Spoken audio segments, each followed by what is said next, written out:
Hello, I'm Christian, and welcome to the Jamoir International Podcast, where we talk about effective collaboration, influence, and leadership in an increasingly complex world. My interview partner is Dr. Dirk Schlimm. Dirk is an international leadership expert and the author of Influencing Powerful People. The purpose of this podcast is to share ideas and stimulate discussion, and it does not constitute professional advice of any kind. If such advice is needed, the services of a competent professional should be sought.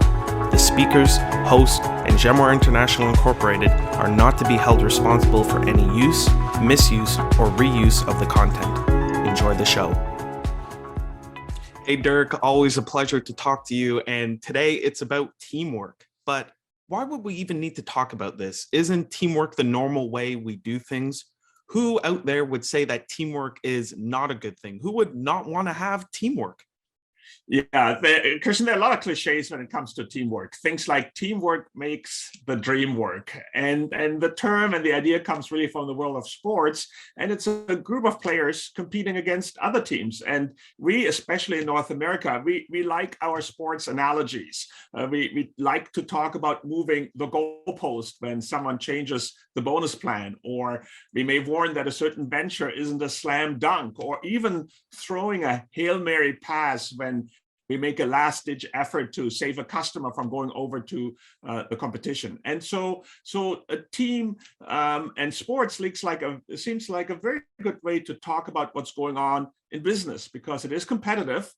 We want our people to be focused. We want them to be motivated to win, and we also want them to play fair.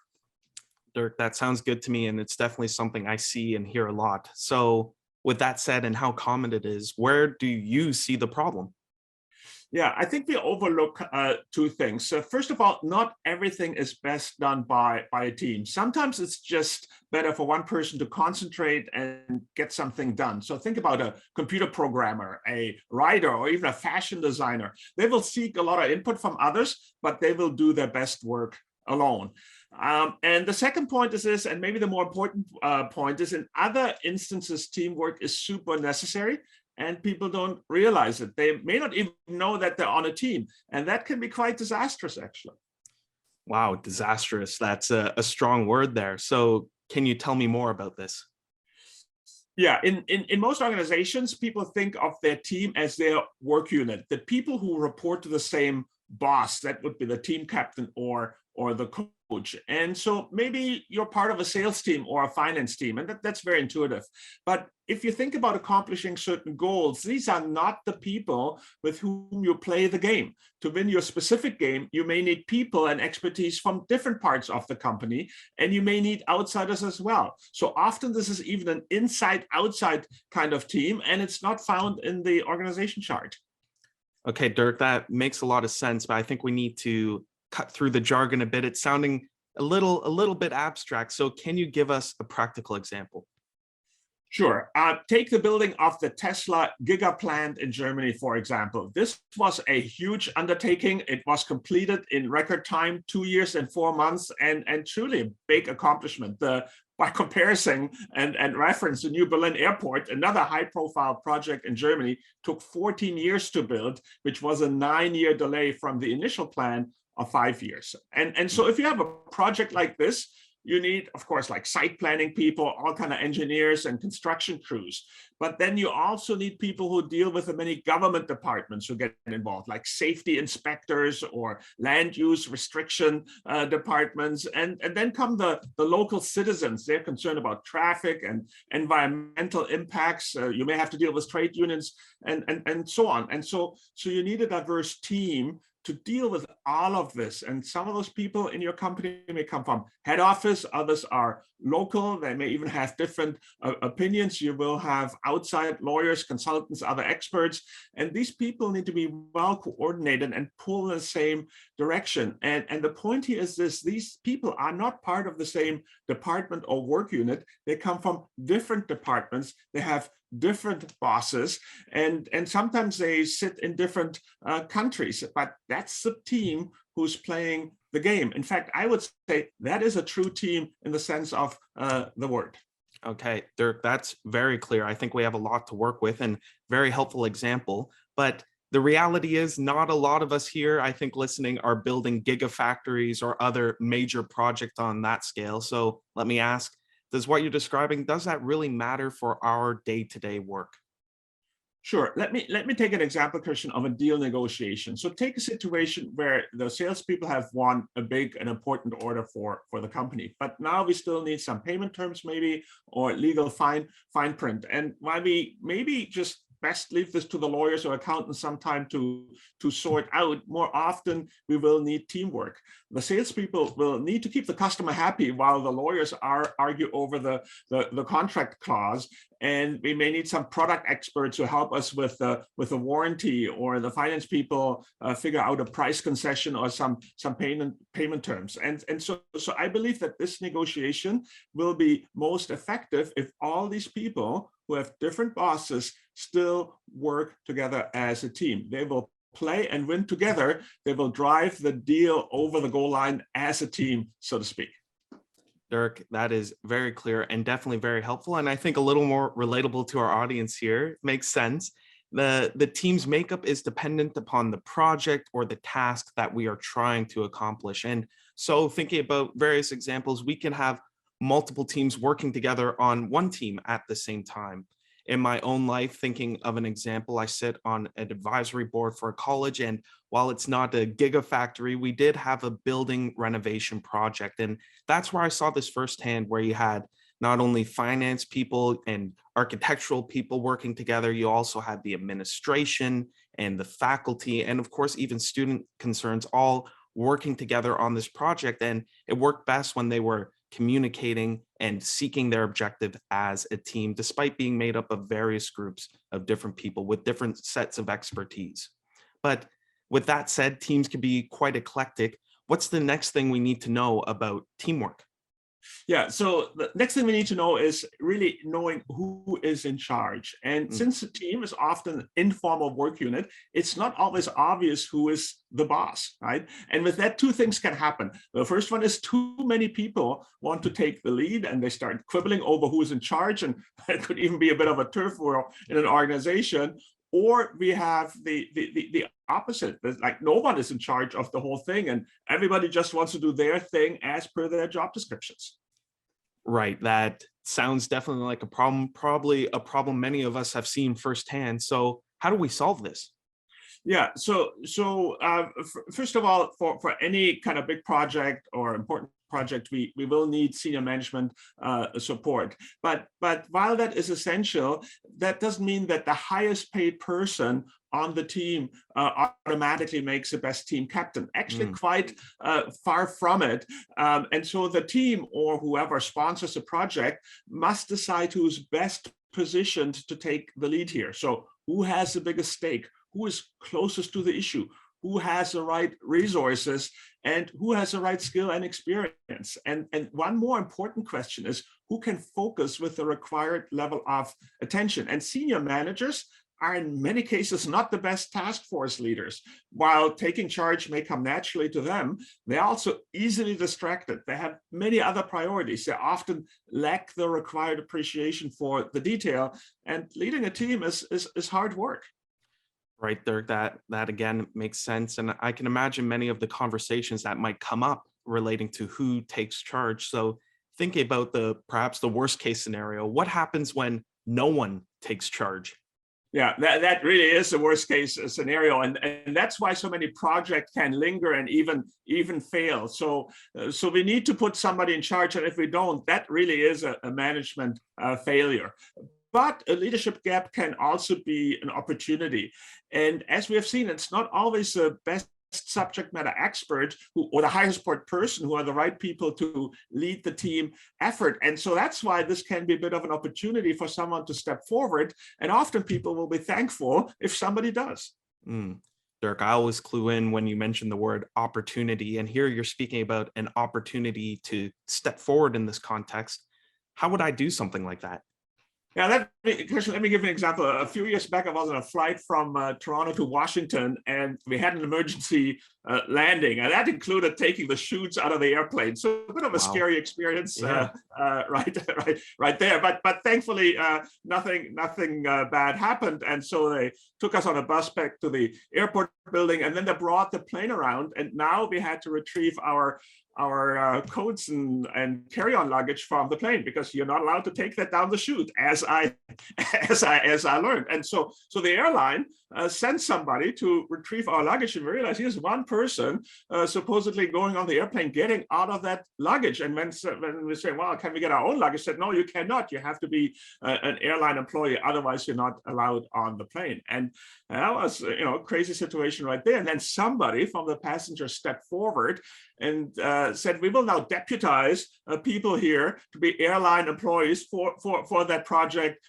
And if we deputize them, then they're entitled to get on the plane. And everyone is looking at each other. And then the airline employee said, oh, okay, that sounds like a good idea. And so that person then deputized a few people who then helped with retrieving the luggage. And so this is where I saw firsthand what it looks like when somebody steps up and takes leadership. Was just amazing. And we all got our stuff back, thankfully. Wow, that is definitely quite the story, Dirk. And me thinking about it now, I don't know what's scarier, the thought of an emergency landing or the thought of one person unloading all the luggage before I could get my stuff. But we'll leave that there. That's the stuff of movies. And being the stuff of movies, that is quite the dramatic example. So maybe you could just back up a little bit. What does the stepping forward look like in an everyday context? Yeah, so you're right. You don't want to be quite as dramatic or grandstanding, and so instead of saying, "Hey, please appoint me as a team captain," you can just volunteer and say, "Hey, maybe I can help coordinate or support the effort better," and maybe you take it upon yourself to call a meeting with some of the key players and just discuss who does what and help create a bit of a plan. And so instead of playing around with the org chart, it's really that we have people who say, "Hey, let's discuss what's needed and what it takes to get the job done." And that's really what we call taking initiatives. And that's what you see in startups. That's where these things kind of come naturally. And we would need something like this in larger companies as well. And so once you have maybe a bit of an initial idea, you can go to your boss and say, "Hey, can I help taking the lead with this XYZ project?" I would not recommend running off on your own, and certainly not too far. And a lot will depend on the culture of your organization. But one thing I think that would be probably helpful everywhere is just ask the question: who is in charge? Ask the question: should we nominate somebody to lead or coordinate the effort or task force or whatever we call it? And as we discussed, Christian, in a previous podcast, sometimes asking the right questions can be an effective way to get people focused on a better outcome. Dirk, that makes a lot of sense. And thank you for making that practical. I can think back to how I've seen this play out in PhD seminars where we're often assigned group work. And the worst thing is where you have a bunch of bright people who are eager to work, but you have different ideas. Nobody wants to step on each other's toes, and nothing gets done as you struggle to figure out where to start and where to get going. And it's always so wonderful when someone speaks up and takes the initiative and says, let's do this. And then everyone gets to work. So taking the lead, taking initiative, or asking those questions, that could really be what exactly a team needs to get where they need to be. So far, just a bit of a recap. We've discussed the importance of a cross-functional team, and now we just discussed the critical necessity of knowing who's in charge. But you did say at the start there were three things. So what's that third thing we need to know? Yeah, the third thing, and there's of course more, but the third critical thing would be to be clear on expectations. Okay, so what do you mean by that? Well, because of our habit to refer as the people as team members who are in an organizational work unit, again, like sales, finance, operations team, this is sometimes how we see our responsibility. So we do our thing and we do it well, but that can really be a bit of a teamwork killer. Okay, Dirk, I'm going to stop you right there. We're being rather dramatic today. We had disastrous situations, and now we're talking about teamwork killers. What's wrong with people doing their job? Why is that such a big issue? Yeah, and Christian, you're right. Maybe I'm getting a bit too excited here, but it's really something, I must say, that drives me crazy when I see it happen, and that is the proverbial throwing things over the wall, and it really can be a problem. So earlier, let's go back to the example of negotiating the sales contract. If the salespeople think the lawyers and the lawyers alone negotiate the contract, we miss key elements of a good negotiation strategy, like building good rapport and really understanding what the needs and interests of the other side are. And that's something the salespeople need to help us with. And on the other hand, if the lawyers think it's just their job to point out obstacles and find reason why we should say no, we have a huge problem also. And so we need to realize that people need to look at their responsibility a bit broader. Okay, Dirk, I hear what you're saying, but is that really such a big problem? Isn't that obvious for people in those situations where all on the same team will do whatever it takes to get done? What am I missing here? Yeah, again, and maybe I'll bring a bit of an example. We have a really a narrow view of our responsibilities quite often, and sadly, we sometimes just have to spell things out more than we should have to. Okay, I think I see where you're going here. Could you just unpack that a bit? How so?